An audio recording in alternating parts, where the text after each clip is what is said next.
Bonjour tout le monde, bienvenue à ce nouvel épisode du podcast L'État financier. Donc encore une fois aujourd'hui en compagnie de mon collègue Gabriel. Salut tout le monde, salut JP. Et pour ce nouvel épisode du podcast, on vous fait respectivement un haut son de la cloche pour commencer, suivi d'un place au débat. Le haut son de la cloche est un bon sujet mitoyen entre Gab, qui est présentement sur le sujet de cette compagnie actuellement, et moi qui, comme vous allez rapidement vous en rappeler, était un fervent, et peut-être l'est encore, certains diront, là, de cette compagnie-là, et avec beaucoup de guillemets de son CEO. Encore une fois, je pense qu'on a moussé très bien où est-ce qu'on s'en va dans le premier sujet. Deuxième sujet, vous allez voir, on n'a pas eu vraiment le choix. On s'en parlait en off avec Gab, là, mais je pense qu'on n'a pas le choix de se refaire un petit place au débat, aller retourner dans le volet politique. Là. Vous pouvez vous en douter, là, avec l'enregistrement du podcast et la publication, il se passe beaucoup de choses sur des sujets qu'on vous a parlé dans les dernières semaines, derniers mois. Donc on va potentiellement essayer de ramener ça au goût du jour. Mais avant toute chose, et surtout pour le premier sujet de la journée, je vais te laisser Gab faire le disclaimer de début d'épisode. Ouais, ça faisait longtemps d'ailleurs qu'on l'avait pas fait, en fait 2 semaines. Oubliez pas évidemment que tout ce qu'on parle dans le podcast, vous le savez, chers auditeurs, si vous nous écoutez à chaque semaine, il ne s'agit que de notre opinion personnelle, il ne s'agit pas d'une recommandation officielle de placement. On vous invite toujours à prendre contact avec un expert. Tu vois, je me perds dans les mots. Quiconque est autorisé aussi à vous émettre les dites recommandations, lui seul ou elle seule sera en mesure de déterminer avec vous les meilleures options disponibles à votre profil d'investisseur. Et j'en profite en tout cas pour vous remercier, en tout cas pour les bonnes écoutes. J'ai vu qu'il y avait en tout cas une belle tendance positive ces 2 dernières semaines. Là. En tout cas, plus des rattrapages d'épisodes qu'on a fait. Je pense que, en tout cas, les semaines de début de travail ont dû être peut-être un peu plus occupées. Donc, on voit que les gens réécoutent les plus anciens épisodes. Si c'est le cas, bah, regardez, merci. Puis, vous savez que vous pouvez toujours vous abonner à la chaîne. En tout cas, si vous aimez notre contenu, puis si vous voulez le partager, vous le savez, c'est la meilleure façon de nous encourager. Ouais, j'ai hâte de parler en tout cas de ces 2 épisodes, en tout cas, ces 2 sujets pour aujourd'hui.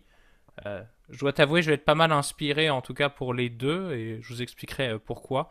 En tout cas, je pense que JP, on est prêt à lancer le jingle. Qu'est-ce que t'en penses? Absolument. Donc commençons ça avec le haut son de la cloche. C'est parti.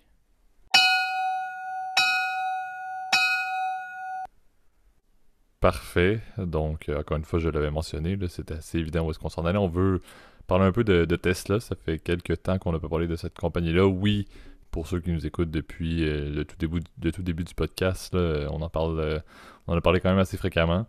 La compagnie, là, bon, sur la trame de son année, on sait que, bon, comme les marchés ont performé un peu en dents de scie durant l'année 2022, là, c'est une compagnie qui a perdu à peu près 40% là, de sa valeur par action. C'était quand même une compagnie qui a eu un stock split en courant d'année, donc il s'est passé quand même beaucoup de choses au niveau du titre en tant que tel. Mais on voyait encore une fois la performance de Tesla et les attentes au niveau de la performance d'un trimestre à l'autre qui restaient relativement bonnes. Les résultats étaient relativement en accord ou même au-delà de ce que les analystes pensaient. En grande partie, un des indicateurs clés dans le monde des automobiles là, sur le nombre de véhicules livrés. Et on se retrouve avec une nouvelle aujourd'hui, là, ou tout dans les derniers jours justement, là, pour lesquels Tesla, pour un marché qui est un marché clé pour la croissance de Tesla, le marché chinois, et bien que Tesla allait réduire, ou a réduit en fait presque de 9% là, le prix d'achat de certains véhicules, en fait de sa gamme de véhicules qui reste très restreint. Là. On sait qu'on a les fameux modèles X, Y et le modèle S de mémoire. Et bref, là, on ne parlera pas des Cybertruck et tout, mais dans les modèles qui sont produits, qui sont vendus en Chine, c'est surtout le modèle 3 et le modèle Y de mémoire. Et c'est quand même un signe un peu particulier de voir que, bon, Tesla qui maintenait quand même la vision d'une compagnie qui, oui, était précurseur, était à l'avant-scène du domaine des véhicules électriques, qui pouvait à peu près offrir n'importe quel prix parce qu'avec les subventions des différents gouvernements à travers le monde, ben, les véhicules se vendaient très bien. Ça restait encore une fois une brand qui fonctionnait très bien également, avec Musk encore une fois à sa tête. Mais de voir qu'officiellement on voyait une baisse des prix dans le marché asiatique, le marché chinois comme je l'ai mentionné, ça montre également une espèce de petite tendance de dire ben, les résultats ne seront peut-être pas aussi bons et la croissance, comme on l'a dit, là, selon ce qui était mentionné, puis les résultats sont pas officiellement sortis, je crois, là, mais ils ne s'attendaient pas à atteindre la cible du nombre de véhicules vendus, en grande partie parce que ce marché de croissance-là en Chine n'allait pas atteindre les cibles. Moi, ce que ça m'amène à me questionner, et chez Gab, tu pourrais ajouter d'autres points, là, ça montre un peu le fait que, bon, est-ce que la situation économique, qui est un petit peu problématique, on le sait, là, une récession peut nous guetter, la Chine a des problèmes économiques qui sont relativement différent un petit peu de ce qui se passe en Occident, mais tout de même, ça se passe pas très très bien là-bas. C'est de voir est-ce que ce ralentissement-là pourrait être le premier domino qui ferait en sorte que l'industrie des véhicules électriques se retrouverait à être beaucoup plus compétitive, se retrouverait... Parce qu'on sait qu'il y a des bons acteurs qui sont rentrés, on sait que les compagnies qui faisaient des véhicules à combustion ont commencé à offrir une gamme de véhicules électriques qui est beaucoup plus potable. Donc, est-ce que Tesla se retrouve officiellement dans une industrie qui commence à être assez compétitive au point où elle ne peut plus faire ce qu'elle veut avec les prix et elle n'a pas une garantie de continuer à pouvoir vendre plus de véhicules d'un trimestre à l'autre? C'est ce qui est un petit peu inquiétant pour les personnes qui sont des fervents de Tesla. On en parlait, Gab, un peu en off là, avec la baisse du cours de cette année. Avec ces annonces-là, Tesla reste une compagnie très forte et avec, je pense, beaucoup de possibilités pour l'avenir. Mais c'est intéressant de voir quand même que l'industrie en anglais des EV là, commence peut-être à se retrouver dans un contexte beaucoup plus compétitif. Et ces hausses ou ces baisses de prix-là, là, on voit justement un nivellement peut-être vers le bas en Chine et on espère que ça va arriver également en Occident. C'est quelque chose qui, moi-même, en tant que consommateur et en tant que personne qui s'intéresse aux véhicules électriques, peut voir d'un bon œil pour une perspective moyen terme, si on peut dire, enfin de peut-être trouver des véhicules électriques qui vont devenir plus bas de gamme sans considérer les subventions gouvernementales. Je me dis c'est peut-être pas mauvais, plus d'offres pourrait être un truc intéressant. Donc c'est pas mauvais si la demande est un petit peu affectée par ce qui se passe présentement, par le contexte géographique de la Chine, mais aussi la récession mondiale qui nous attend ou qui nous guette. Je pense que ça peut peut-être mettre des bases pour, lorsque la relance viendra, peut-être officiellement un tournant plus universel vers les véhicules électriques qui va être très bon, un, pour l'environnement, oui, mais deux, je pense, pour l'industrie en tant que telle et pour la solidité financière de Tesla à l'avenir, à mon avis, je le vois pas trop négativement. Je sais pas ton avis, Gab, là-dessus. Là. Ouais, mais t'as amené effectivement pas mal de points, hein. Je dois t'avouer, je vais pouvoir reprendre peut-être quelques-uns d'entre eux, parce que t'es allé, on va dire, assez loin sur plusieurs sujets, là, mais c'est vrai que Tesla est un peu à la croisée des chemins, en fait, parce que en ce moment, il vivait, en fait, t'es dans une situation de quasi-monopole. On sait que le Tesla était le plus gros producteur, en tout cas, de véhicules électriques au monde, et je parle de véhicules 100% électriques rechargeables, là. On ne parle pas de produits, enfin en tout cas des autres produits comme par exemple les voitures hybrides qui progressivement, j'ai l'impression, perdent de leur intérêt, en tout cas par rapport à la maturité que commencent à prendre les véhicules électriques. Euh, la raison en fait d'ailleurs pour laquelle j'ai décidé d'aller faire ce sujet, parce que d'ailleurs c'est moi qui l'ai proposé étrangement, alors que d'habitude c'est plutôt toi JP qui propose des sujets liés à Elon Musk, parce qu'on sait que c'est un personnage que tu apprécies, mais que moi aussi j'apprécie, mais parfois je rentre en contradiction, surtout dans les dernières semaines, là où ces frasques sur Twitter... Ouais, c'est ça. C'est important de mettre officiellement que le terme apprécié est vraiment pas nécessairement bien utilisé. C'est quelqu'un, je vais juste le redéfinir, puis je te passe la balle à nouveau. C'est quelqu'un qui amène une redéfinition, à mon avis, de bien des secteurs, de bien des industries, qui amène des questionnements intéressants. C'est quelqu'un de polarisant. Je ne serais pas prêt à dire que je l'apprécie. Exactement. C'est quelqu'un de polarisant et ça prend des personnes comme ça pour peut-être remettre en question des choses dans l'industrie plus globalement et dans le monde de la finance.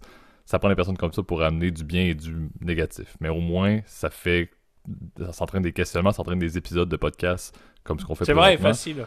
Mais c'est quelqu'un de polarisant. En bien et en mal, malheureusement, c'est un peu en anglais on dit flip a coin. Là. Il y a 50% des chances d'un côté comme de l'autre qu'il fasse quelque chose de bien ou de mal d'une journée à l'autre sur Twitter.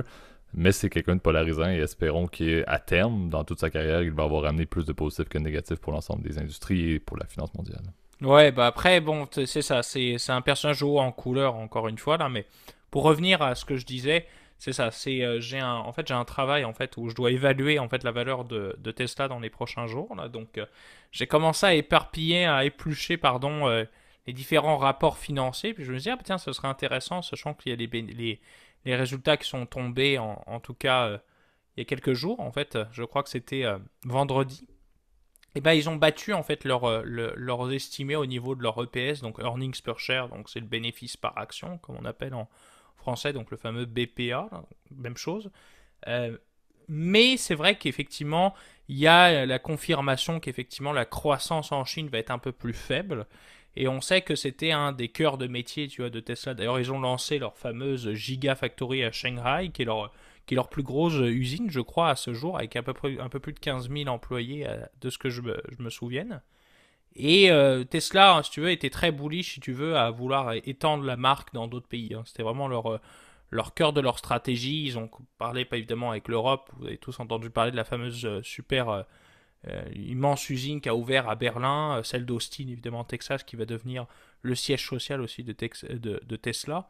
Donc c'est vrai que le climat actuel, macroéconomique actuel, leur est assez défavorable parce que les gens n'ont pas d'argent, si tu veux, pour dépenser dans une voiture. On commence à voir le début, si tu veux, de la récession véritablement. On voit que d'ailleurs le niveau du marché du travail commence à devenir un peu plus complexe. Hein. On voit aussi, si tu veux, les taux d'intérêt qui restent très hauts, donc c'est difficile d'acheter une voiture. Or, on sait que les marchands de voitures aujourd'hui vivent principalement du financement et de la location. On avait d'ailleurs fait plein d'épisodes là-dessus, là, je vous invite à les reconsulter. Sur leasing versus financement, là. Enfin bref, c'est la même chose, vous le savez, je ne vais pas me répéter au bout de la 50e fois. Mais c'est vrai que maintenant que le crédit devient cher, c'est vrai que c'est un peu plus difficile de vendre des voitures, surtout qui valent ce prix-là, si tu veux.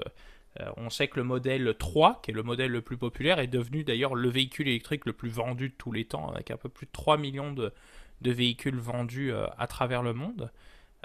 Mais ça reste un produit de luxe, hein, quand même. C'est une voiture à plus de 40 000 dollars, prix de base, en sachant que la plupart des gens prendront une ou deux options, donc il faut rajouter un bon 15 000 dollars en plus. Donc on va tabler sur 55 000 avec les options.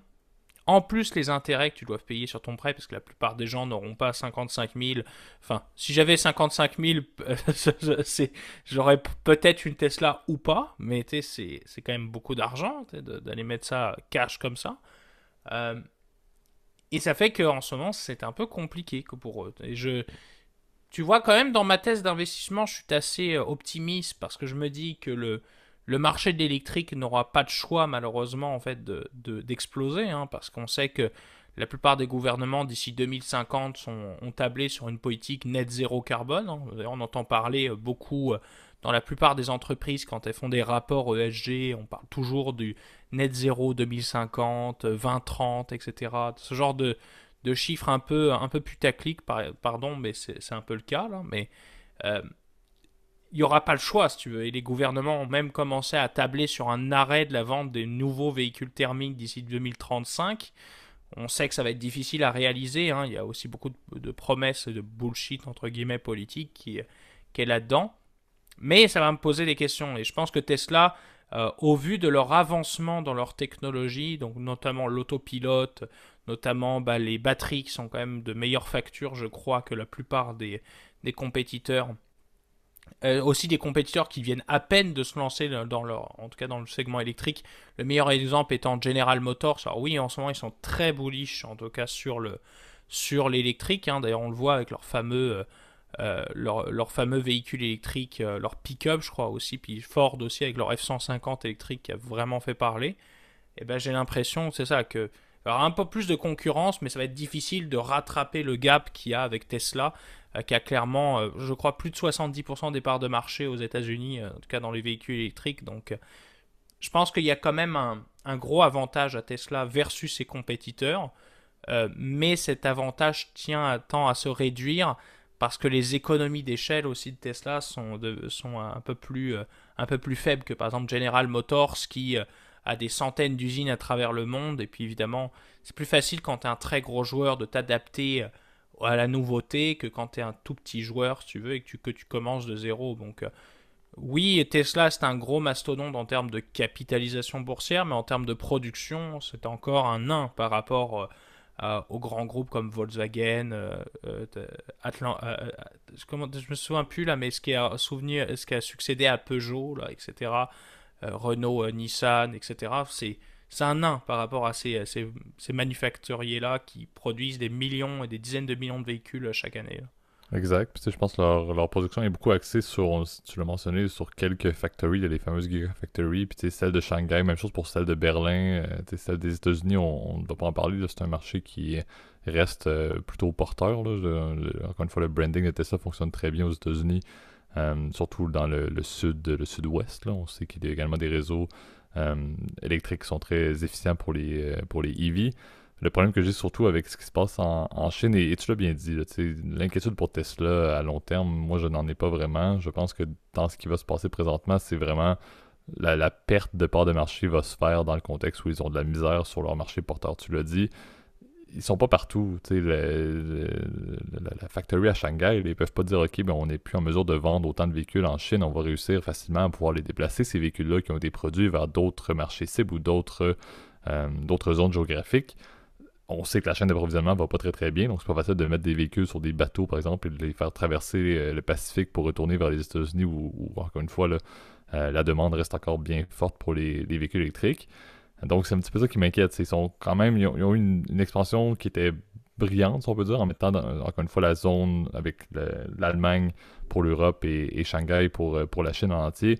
Mais je pense que la sous-performance du marché chinois présentement, la sous-performance même à un certain point du marché européen avec tous les enjeux qu'on connaît, je pense que ça amène quand même quelques questionnements, quelques problématiques sur la stratégie de vraiment mettre énormément d'argent sur des factories qui sont énormes et qui sont vraiment centralisées au final lorsque vient le temps finalement d'avoir un marché ou une zone qui ne fonctionne plus aussi bien.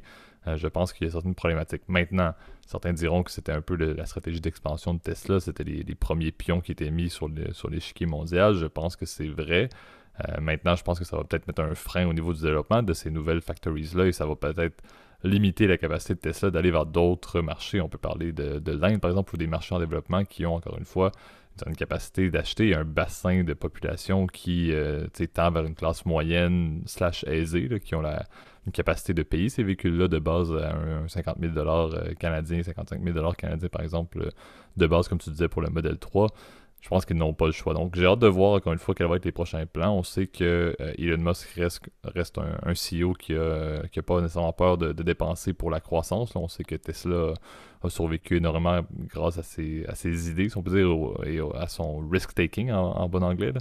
Donc, va-t-il profiter de la sous-performance du titre peut-être présentement pour essayer d'aller chercher d'obtenir du financement, d'aller faire du capital. Je pense qu'il y a peut-être des stratégies qui pourraient mettre en place dans le but de quand même essayer d'accélérer la croissance pour vraiment être en plein sur le bullseye pour la reprise avec peut-être des factories qui sont un petit peu mieux dispersées à travers le monde que centralisées aux États-Unis et comme on l'a dit en Chine et en Allemagne principalement ou en Europe principalement. Je pense qu'il y a un intérêt pour faire ça. Maintenant, quelle va être la suite?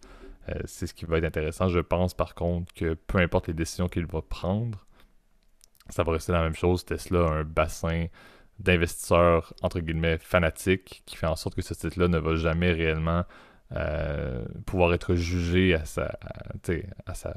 le terme est pas bon, c'est pas un terme comptable que j'ai utilisé, mais c'est le terme plus officiel, mais à sa juste valeur au final, parce que les décisions peuvent être bonnes ou mauvaises, mais on sait que le bassin va continuer à vouloir en acheter. Si le titre plante, il va y avoir les fanatiques qui vont vouloir continuer à en acheter. Si le titre augmente, ben c'est la même chose aussi. Donc, j'ai comme cette vision-là que Tesla va bien s'en sortir, mais j'ai beaucoup d'intérêt à voir au-delà de la performance du titre durant les prochains mois qui peuvent être un petit peu plus compliqués. Quelle va être la stratégie concrète en termes de production, de dire ok, on a de la misère peut-être avec notre demande, mais est-ce qu'on en profite quand même pour être une petite compagnie, entre guillemets, par rapport aux car makers mondiaux, là? Mais est-ce qu'on essaie vraiment de s'implémenter partout pour, comme je dis, vraiment reprendre dans une reprise et être partout dans les marchés qui, là, après une récession, on reprend, c'est un cycle, on le sait, là. On se retrouve encore une fois avec des intérêts de consommation pour des biens comme des véhicules électriques. Ça va être l'avenir et on va être on parle de 2 ans, là, tu l'as dit, là, on arrive avec la fin de la vente des véhicules à combustion. Donc, je pense qu'il y a beaucoup d'intérêt à être mieux positionné. Donc, j'ai vraiment hâte de voir est-ce que ça va stagner, est-ce qu'ils vont se calmer, est-ce qu'ils vont vivre avec le fait que la demande baisse et calmer leur offre, accepter l'impact peut-être sur leurs résultats. Ou bien est-ce qu'ils vont y aller all-in et essayer de croître justement là, de leurs moyens de production un peu à travers le monde. Là. Ouais, bah, si je peux rajouter 3 derniers points, JP, puis je pense qu'après on aura pas mal fait le tour de ce premier sujet. Très intéressant, tu vois, je trouvais ça cool en tout cas d'en discuter.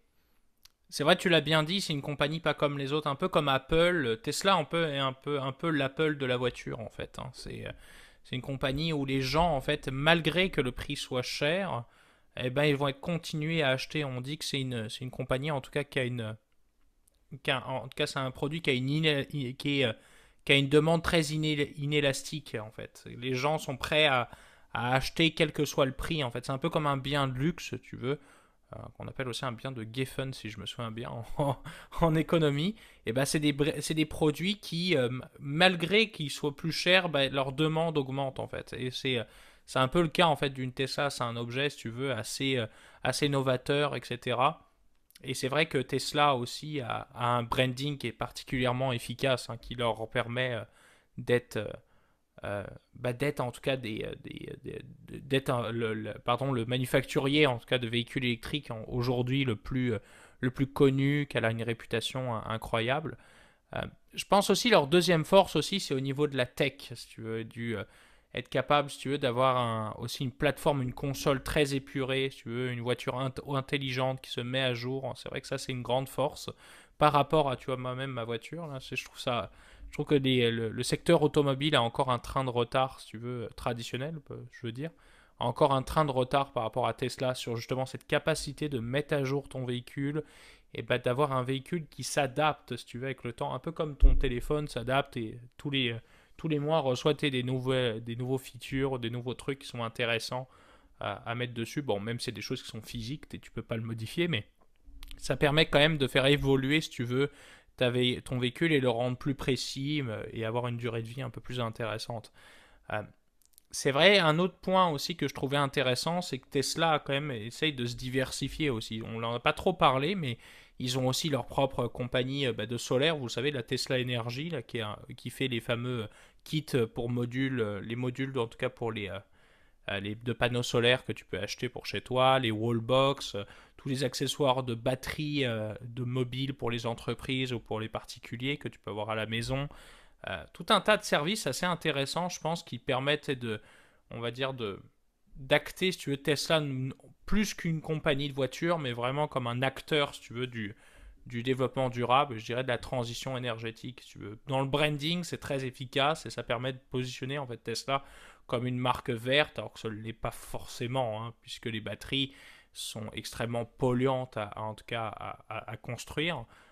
Bon, Tesla dit, en tout cas dans ses communications, qu'ils essaient de faire en sorte que ce soit, on va dire, un objet vert, etc. Dans les faits, c'est pas vraiment le cas. Si tu veux, le bilan carbone est assez catastrophique en fait dans une voiture électrique, mais c'est au fur et à mesure des années qu'elle devient plus rentable en termes d'empreinte carbone sur le long terme. Donc, c'est voir le trade-off est assez intéressant. Et c'est vrai qu'on vous l'avait bien vu aussi. Tesla maintenant est dans l'assurance aux États-Unis. Ils ont leur propre système en tout cas d'assurance dans lequel tu peux assurer ton véhicule de manière intelligente. Ils ont l'autopilote, ils ont des années d'avance là-dessus par rapport aux autres marques, qui peut être un brevet d'ailleurs qu'ils pourraient vendre pour des milliards de dollars, honnêtement, s'ils vendaient cette technologie ou la licenciaient ou la brevetaient en tout cas à d'autres marques, ils pourraient faire des milliards de dollars aussi grâce à cette technologie, etc. etc. J'en passe des murs et des pas belles là. Donc c'est vraiment une boîte intéressante. Le risque, je pense que le risque c'est un risque réputationnel qui peut être évidemment très élevé aussi. Parce que c'est un peu comme un one-man company, un peu, un Tesla. C'est une compagnie qui repose sur le profil charismatique d'une seule personne. Donc c'est vrai que si jamais cette personne-là venait à disparaître, qu'elle quittait l'entreprise ou qu'elle soit plus là, et ben c'est vrai que ça pourrait être catastrophique, je pense. Donc c'est vrai que c'est un peu je pense le problème de cette compagnie, c'est que c'est une one-man company, mais c'est une compagnie très innovante. Donc il y aura toujours des gens qui continueront à acheter. Regarde, Tesla s'est remis de la disparition de Steve Jobs. Donc, j'espère que ce sera le cas si jamais Elon Musk venait à partir de la compagnie ou à quitter le monde. Là. Donc, en tout cas, on verra ce que nous réserve le futur. Mais je pense qu'il est assez intéressant pour Tesla parce que ça peut aller des deux côtés. Ça peut swinger comme en bas, comme en haut. Et puis, on sera toujours, ça vous donnera toujours des sujets d'épisodes en tout cas. Exactement. Non, mais je pense que ça fait un bon sommaire là, sur Tesla. Encore une fois, on ne veut pas en parler trop souvent. On trouve ça intéressant avec le contexte actuel et surtout que, bon, on sait que ça a pris un peu du vent de face, là, comme plusieurs compagnies, entre guillemets, technologiques. Là. Donc, ça va être intéressant de voir les prochains mois et encore une fois aussi la stratégie derrière ça au niveau de la production de cette compagnie-là. Donc, passons maintenant à notre deuxième sujet, le place au débat. Parfait. Donc, on l'avait dit dans le début d'épisode, là, on hésitait à le faire, mais les faits étaient trop imposants pour ne pas qu'on revienne et faire un peu un melting pot politique. Là. On veut revenir sur ce qui s'est passé en Grande-Bretagne, au Royaume-Uni. On veut parler également de ce qui s'est passé au niveau de la Chine avec le congrès qui s'est complété ce week-end. Je sais que Gab, tu veux également faire un point, un petit topo là, sur l'Italie potentiellement, qu'on n'avait pas parlé là, d'ailleurs. Au niveau des élections italiennes, on n'avait pas fait de point dans le podcast.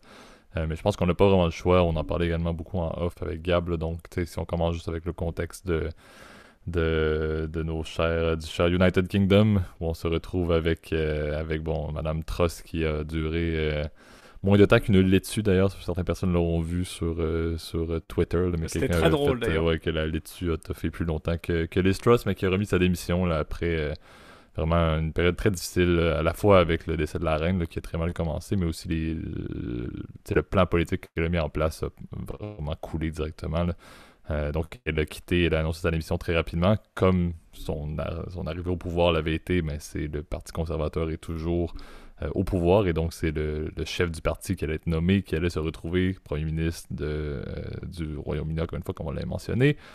Eh bien, Monsieur Sunak, Rishi Sunak, on en avait parlé d'ailleurs très brièvement, qui avait perdu contre Mme Truss, qui a fini deuxième d'ailleurs lorsque Boris Johnson avait lui-même démissionné. Eh bien, s'est retrouvé sans opposition parce que bon, la seule personne qui s'opposait à lui était Mme Penny Mordaunt, qui n'a même pas été en mesure d'aller chercher le minimum de MPs qui l'appuyaient. Donc, M. Sunak, par abstention, là, se retrouve à gagner la chefferie du Parti conservateur et indirectement obtient là, le mandat. On en parlait avec Gab, là, c'est le système politique britannique, on ne veut pas le remettre en question, mais c'est certain que des élections générales étaient, à mon avis, et c'est pour ça que c'est un place au débat, mais clairement, et je mets un énorme C, clairement la meilleure solution pour le peuple britannique. Pour tous les enjeux qu'il y avait, les conservateurs ont l'idée depuis quand même un certain moment, et je ne pense pas que ça allait très très bien. Je ne pense pas que M. Sunak, malgré sa feuille de route, et je sais que Gab, tu voulais en parler un peu, là, mais sa feuille de route dans le monde financier, va réellement pouvoir innover au niveau du Parti conservateur là, pour amener un plan qui va ramener bon, le Royaume-Uni dans le bon sens. Donc j'ai quelques doutes, j'avoue que ça mérite un peu à force de voir ça. Ça montre un système politique qui est en déroute et ça montre un pays qui l'est tout autant avec le taux d'inflation qui reste excessivement mauvais. Donc c'est un petit peu embêtant, on sait que c'est comme ça que ça va fonctionner. Je sais pas Gab si tu l'avais, sinon je le trouverai, là, mais la période qui reste avant les prochaines élections générales au Royaume-Uni, mais certains auront peut-être commencé à mettre des X sur un calendrier, là, parce que moi-même j'avoue que ça aurait été bien une dissolution. Malheureusement, ce n'est pas forcément possible, sauf si les conservateurs décident de le faire par eux-mêmes, ce qui serait surprenant. Mais j'avoue que ça fait un peu un statu quo. Je sais pas, Gab, si tu veux rajouter quelques points avant qu'on chemine vers le petit retour sur ce qui s'est passé en Chine. Là, si tu as quelques points au niveau du passage de Truss vers M. Sunak, qui s'est passé d'ailleurs aujourd'hui, en ce lundi. Il serait bon de peut-être de rappeler en quelques secondes ce qui s'est passé, en fait, ce qui a poussé Liz Truss au départ. En fait, la plus la plus grosse raison en fait qui a déterminé en fait son départ, en fait, c'est l'annonce de ce fameux mini budget. Hein. On sait d'ailleurs que Liz Truss, en fait, en réalité, on dit qu'elle a duré 45 jours. C'est pas le cas. Elle a duré moins de 45 jours, moins de 30 jours en fait, parce qu'il y a eu, vous le savez, le décès de Sa Majesté la Reine Elisabeth II il y a quelques semaines là. Donc le pays était quasiment à l'arrêt hein, pendant le deuil national qui se devait, en tout cas pour le décès d'Elisabeth II. Et donc du coup, elle a été réellement au pouvoir que 3 semaines. Et en 3 semaines, on a vu évidemment, je pense, le pire de ce qui peut se faire de sa politique, hein, en fait. Euh, Chateaubriand disait, je me jurais à JP, je disais que je devais le citer, là, pour être l'homme de son pays, il faut être l'homme de son temps, quelque part. Et ou la femme, dans ce cas précis. Liz Truss a été dans un dogme politique comparable à ce qui se faisait sous Thatcher, en fait, qui était l'ultralibéralisme, les baisses d'impôts, alors que le contexte en ce moment ne le permet pas. Ce fameux mini-budget dont je parlais il y a quelques instants, eh ben, en fait, voulait une baisse d'impôts sur les individus, en tout cas de plus de 40, qui allait creuser en fait le déficit de plus de 40 milliards de livres par année, donc, ce qui est énorme évidemment pour le Royaume-Uni. Les marchés se sont emballés, qu'ils ont le FTSE, donc le fameux indice de la bourse de Londres, s'est effondré de plus de 7%, ce qui est assez conséquent, sachant que le FTSE est resté assez neutre en fait depuis le début de l'année, poussé par évidemment les compagnies pétrolières qui ont quand même fait des milliards pendant la même période là, donc c'est un peu pour ça. La livre s'est effondrée. On voit que les taux d'intérêt, en tout cas du crédit souverain britannique, ont commencé à augmenter, signe que la confiance des investisseurs est un peu plus basse, donc ils ont un peu plus appétit pour du risque. Donc c'est vrai que ça, c'était pas un bon signe. Et puis la dette souveraine aussi, avec des taux d'intérêt augmentés, allait augmenter encore plus le déficit britannique. Donc on était à plus de 45 milliards, sont les projections que j'avais vues de Financial Times. Donc évidemment les marchés sont emballés. Après ils ont annulé quelques jours, ils ont fait rétro-pédalage quelques jours plus tard. Donc en fait finalement les gens n'avaient pas confiance en cette personne-là parce que quand en 2 jours tu changes d'opinion, en fait quand tu changes d'opinion 3 fois par semaine, bah, c'est clair que ça veut dire que tu n'as aucune vision politique. Donc Liz Truss a été, on va dire, déséquilibré après même pas 3 semaines si tu veux. Et donc les annonces, on va dire, de la semaine passée ont vraiment prouvé, si tu veux, que c'était pas la personne faite pour ça. Euh, après, je te laisserai continuer peut-être sur le deuxième segment chinois, peut-être tu auras un peu plus de contenu à faire, JP, là, mais la question est de savoir qu'est-ce qui va se passer au Royaume-Uni. Bon, bah, tu as dit Monsieur Sunak va reprendre les rênes, mais il n'y aura pas d'élection générale, hein. Et puis, je pense que les conservateurs qui ont une ultra majorité qui avait été gagnée par Boris Johnson n'ont aucun intérêt de déclencher des élections Absolument. anticipées. À moins que le roi Charles décide de provoquer des élections anticipées, ce qui n'est jamais arrivé, hein, parce que le roi reste neutre dans ses positions politiques au Royaume-Uni. Et ben ça n'arrivera pas. Donc probablement les prochaines élections auront lieu en fait dans les prochaines années. Si je ne m'abuse, les dernières c'était en 2019, donc normalement on devrait être après 6 ans plus tard, donc on devrait être en 2025. Donc normalement, ce sera en janvier 2025 qu'on aura les prochaines élections britanniques, alors que là, les Labour sont un peu donc les partis travaillistes est un peu plus en avantage, on va dire, dans les sondages, même si on sait que le système politique britannique c'est par circonscription. Alors, mais Keir Starmer, évidemment, est le grand gagnant de cette espèce de cafouillage qu'on a depuis quelques semaines au Royaume-Uni. Donc, je pense qu'on est prêt à lancer, passer au deuxième pays qui nous intéressera aujourd'hui. Exact, mais tu sais, on voulait faire le retour un peu sur ce qui s'est passé en Chine. Là. C'est un petit peu plus bref. Là. Je pense que le contexte, c'est la tourmente britannique et ce qui a fait, encore une fois, entre nous, Gab et moi, a fait couler le plus de textos, mais également a fait couler le plus d'encre. Au niveau de la Chine, bon, on avait mentionné un petit peu en prémisse dans dans le dernier épisode d'ailleurs, si je ne me trompe pas. Xi Jinping là, avait sa réélection qui était en jeu, avec énormément de guillemets, parce qu'il n'y avait absolument rien qui était en jeu lors du Conseil national du parti. Au final, bon, ce qui devait arriver arriva. Là. Bon, il a été réélu, c'était attendu. Ouh, surprise! Exactement. Il a nommé d'ailleurs un peu, et on l'avait soulevé, on a fait le parallèle avec Poutine, mais il a nommé dans ses plus proches lieutenants. Il y a eu quelques changements pour des personnes, je pense que le nombre exact à confirmer, mais c'est 6 ou 7 personnes qui sont littéralement directement à ses pieds, entre guillemets. Là. Donc, encore une fois, va être un petit peu comme Poutine, va parler de politique un peu dans une salle vide, même s'il y a 6 ou 7 personnes autour de lui, parce que ces personnes-là ne vont jamais être appelées à remettre en question ses décisions. Donc, c'est un petit peu inquiétant pour la trame politique de la Chine pour les prochaines années, sachant qu'encore une fois, c'est un peu le contexte de leader à vie là, qu'on commence à voir très clairement en place. Et le coup le plus imposant de ce week-end, ben, c'était ce qui est arrivé avec M. Hu Jintao, qui a été escorté à la sortie, lui qui était directement à la gauche de Jinping, a été escorté à l'extérieur du conseil, avec, selon les raisons officielles des médias, là, le fait que c'était pour des raisons de santé. Mais officiellement, c'était quand même un événement quand même assez significatif. Je serais prêt, on est dans un place au débat, là, je serais prêt à dire que, bon, oui, les médias officiels ont mentionné que c'était pour des raisons de santé et la trame va fonctionner en Chine. À mon avis, ce geste-là était filmé et la raison était très claire, c'était pour donner un signe évident en Occident que Xi Jinping passait à un autre niveau, à mon avis. Ce n'est pas pour rien qu'il y avait des caméras qui le filmaient, alors que la population chinoise ne verra probablement à peine ces images-là ou autre chose que le côté officiel qui n'était pas en bonne santé.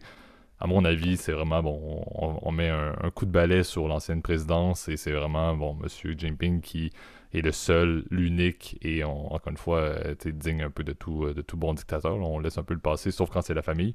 Mais quand c'est pas la famille, ben, on efface tout puis on part avec lui. Donc, ces images-là ont fait le tour, encore une fois, des médias. Des médias occidentaux, et je pense que c'est assez évident, ça montre très clairement qu'on passe aux choses sérieuses. On verra, j'ose espérer que ce ne sera pas le cas, j'ose espérer que les intérêts de la Chine et de ramener la Chine dans un axe économique qui est plus favorable va être la priorité et non des fondements peut-être militaires ou national, entre guillemets. Là. Donc, c'est ce qui m'inquiète un peu. J'espère que ça ne sera pas le cas, mais c'est certain que ces images-là sont assez significatives. Et c'est presque un appel direct au niveau du téléphone de M. Biden, par exemple, de dire, ben, écoutez, on n'y est plus par ici. Là. Et on est littéralement dans un schéma qui est très similaire à ce qui a été bâti au niveau politique en Russie. Espérons que les résultats ne seront pas, comme on l'avait mentionné, les mêmes avec les idées de pouvoir de M. Poutine. Espérons que M. Jinping n'ait pas le même genre d'idée de pouvoir relativement à Taïwan. Mais j'avoue que c'est un petit peu inquiétant, ces images-là. Et encore une fois, ça montre... À mon avis, c'est un peu même pire que ce qu'on avait parlé, pire que ce que les analystes politiques voyaient. Ils voyaient une reprise en force de M. Jinping. Je ne pense pas au point de faire en sorte que son prédécesseur soit escorté à la sortie lors de la dernière journée pour des raisons qui étaient malheureusement un peu nébuleuses, mais qu'on sait très bien quelles étaient les raisons au final. Ouais, bah, la propagande va faire son jeu, là, mais t'as bien résumé, JP. Je pense que c'est un peu inquiétant ce qui se passe en Chine. Puis, je suis assez pessimiste, on va dire, évidemment, quant au sort de la démocratie en Chine. Je fais souvent cette blague-là, et puis je me permets, c'est la première et la dernière fois que je le fais. J'ai toujours été pour la politique de la Chine unique, mais si c'est Taïwan qui dirige. Donc en réalité, bon, vous savez quelle est mon opinion, évidemment, sur évidemment les, les exactions, en tout cas, du régime communiste chinois. Là. Donc c'est évidemment pas une démocratie, loin de là, et évidemment c'est tout à fait critiquable, on va dire, cette action-là, on va dire, de cette reprise en main idéologique par Xi Jinping. Il a consolidé encore plus son pouvoir qu'il y a quelques années, en fait. Donc on est dans un schéma où, effectivement, tu l'as bien dit, comme en Russie, où tu as un centrage, pardon du terme, mais de l'attraction autour de cette espèce de leader charismatique ou pas, qui est Xi Jinping. Donc, à voir ce qui va se passer. Je pense qu'on peut passer, JP, si tu le permets, sur ouais, si tu veux faire ton petit mot final sur l'Italie, effectivement, qu'on n'avait pas trop parlé là, pour conclure. Ouais, bah je voulais juste parler 2-3 mots, évidemment, sur ce qui se passe en Italie, puisque c'était le troisième pays. Je trouvais intéressant, en tout cas, d'aller discuter en ce moment du cadre politico-économico. On sait qu'on a un quatrième qu'on vous garde pour la fin octobre, qui est le Brésil. Vous savez pourquoi. Donc, ça, on attend le deuxième tour. Donc, ça, voilà. Attendez-vous à avoir une autre place au débat bientôt. Mais on en avait 4. Le troisième vaut la peine d'être parlé très brièvement d'Italie. Mais sachez, pour ceux qui espéraient le Brésil, ça s'en vient. On vous le garde dès qu'on a les résultats du deuxième tour. Il y aura peut-être un épisode, je souhaiterais. Vous connaissez notre segment qui s'appelait l'Afrique, terre d'opportunité, là, mais... Je souhaiterais peut-être lancer l'Afrique du Sud, mon Dieu, l'Amérique du Sud, terre d'opportunité, ou pas. Vous me direz si ça vous plaît, là. JP, t'as pas l'air emballé, mais bon, c'est pas très grave. Bref, l'Italie, vous le savez, évidemment, l'arrivée au pouvoir de Giorgia Meloni, qui est la première femme présidente du Conseil italien. Je pense que ça va être évidemment très problématique pour les Occidentaux d'avoir quelqu'un qui, effectivement, est quand même, d'un point de vue politique, aligné évidemment avec l'Ouest, surtout dans ce contexte d'affrontement idéologique avec la Russie, entre l'Occident et la Russie. Mais ça va être très compliqué d'un point de vue économique parce que son programme, selon les experts, est irréalisable, évidemment, avec des baisses d'impôts massifs, avec évidemment des augmentations de subventions sociales, etc., des dépenses, creuser les déficits publics, en fait, alors que l'attitude, si tu veux, malgré qu'elle soit plus laxiste de la Banque Centrale Européenne et de l'Union Européenne, de la Commission Européenne est un peu plus laxiste, ben, il y a quand même des inquiétudes par rapport au déficit et à l'endettement de l'Italie. Hein. On sait que c'est un pays aussi qui a un problème structurel, en fait, au niveau de l'âge de sa population, avec un nombre de personnes âgées qui est un record. En fait, l'âge moyen en Italie est record dans la zone euro, si je me souviens bien. Donc ça va poser pas mal de problèmes, en tout cas. Et bon, il y a quand même eu un semblant, on va dire, d'entente cordiale qui a été formulée par le président Macron, puisque je sais que c'est le premier chef d'État qui a été allé visiter en catimini Giorgia Meloni je crois dans un hôtel d'ailleurs, donc c'est fait de manière assez discrète. Donc pour le moment, je pense que la coopération franco-italienne va continuer, mais c'est vrai que c'est un peu inquiétant d'un point de vue idéologique, puisque Giorgia Meloni, on le sait, d'abord c'était clairement une fasciste à l'époque, dans sa jeunesse, elle vantait les mérites de Benito Mussolini, donc le duce italien, c'est le dictateur qui est mort en 1945. Donc c'est un peu un contexte, on va dire, d'un point de vue idéologique qui peut faire peur, je pense, dans la plupart des sociétés occidentales, et un nouvel alignement aussi géopolitique et plutôt euh, politico-religieux qui se fait avec d'autres démocraties imparfaites comme la Pologne, puis comme la Hongrie, on sait qu'ils sont des démocraties imparfaites, avec on va dire des reprises en main du pouvoir d'hommes forts comme Viktor Orban, par exemple, en Hongrie. Donc on a encore beaucoup de questions à se poser d'un point de vue euh, culturel aussi avec ce qui se passe en Italie. Puis j'ai hâte de voir ce qui va se passer dans les prochaines semaines par rapport à la coopération franco-italienne, puis plus généralement de l'Europe avec l'Italie, sur ces questions régaliennes et économiques, là. Exact. Donc merci pour le topo. Je sais que Merci. tu voulais le faire. Donc, à nouveau, merci Gab pour ta contribution. C'est ce qui va mettre un terme d'ailleurs à l'épisode pour cette semaine. Donc, merci Gab, tu l'avais mentionné en début d'épisode. Merci tout le monde pour vos écoutes. Là, on sait que l'automne amène sa transition de saison qui est pas nécessairement bonne pour tout le monde, mais on est content de savoir que tout le monde que vous vous intéressez toujours là, à nos épisodes et à notre nouveau contenu. Donc, comme vous le savez, vous pouvez utiliser YouTube, qui est notre plateforme clé pour les notifications, mais également pour les commentaires. Donc, allez mettre vos commentaires. Encore une fois, un petit place au débat si vous avez toute opinion, tout partage. N'hésitez pas à les mettre dans les commentaires, allez mettre un like, allez vous abonner à la chaîne, mettez la cloche justement pour les notifications. Si vous voulez faire des commentaires, des suggestions, quoi que ce soit, mais dans un format privé, mais il y a également l'adresse courriel que Gab met dans la zone, dans tout segment, là, que ce soit dans la description des épisodes sur YouTube ou celle sur les plateformes audio.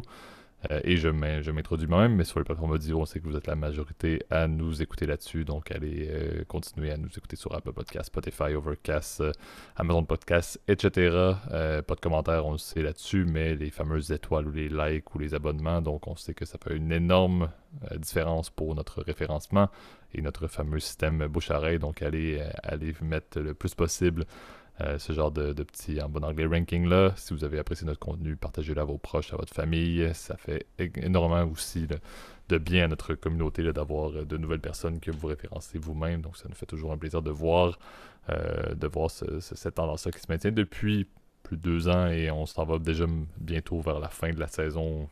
On est quoi, saison 5, je pense? Ça passe Oui, tellement exact. vite. Donc, on sait que la fin d'année 2022 va amener notre fameux 26e épisode de la saison 5. Donc, on fera un thématique spéciale encore une fois. Mais d'ici là, et pour un autre épisode de la saison 5, sous peu, on vous souhaite une bonne semaine tout le monde. Salut.